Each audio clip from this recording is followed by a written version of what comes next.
The U.S. Air Force is retiring 21 A-10 Thunderbolt II attack jets this year, and the current Chief of Staff of the Air Force thinks the plane will be entirely gone before the end of the decade.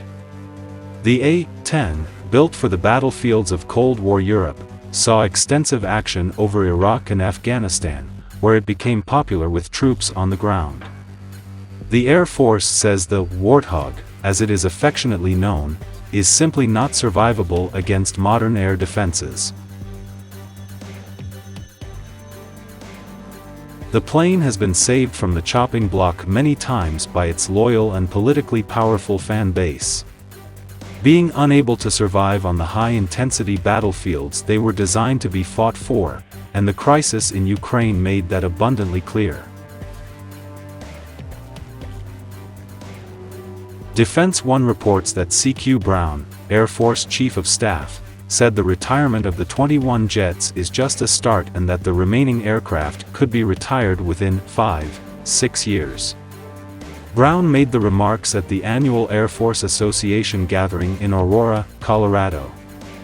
According to Air and Space Forces magazine's 2022 almanac, the Air Force has 281 A-10s, with 141 in the active Air Force, 55 in the Air Force Reserve, and 85 in the Air National Guard.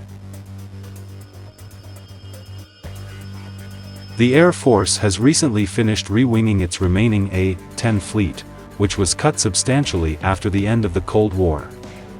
The aircraft, first fielded in the 1980s, have held on due to an enthusiastic fan base, which includes veterans and congressional representatives of districts where the A-10 is based.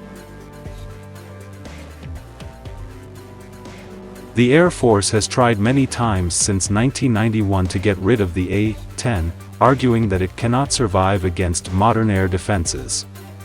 This has been going on for so long, more than 30 years, that the Air Force originally wanted to replace the A-10 with the F-16, but now wants to replace it with the F-35 Lightning II. While the A-10 was able to hold out against the F-16, it will now be replaced by the F-35. The F-16, of course, is also being replaced by the F-35.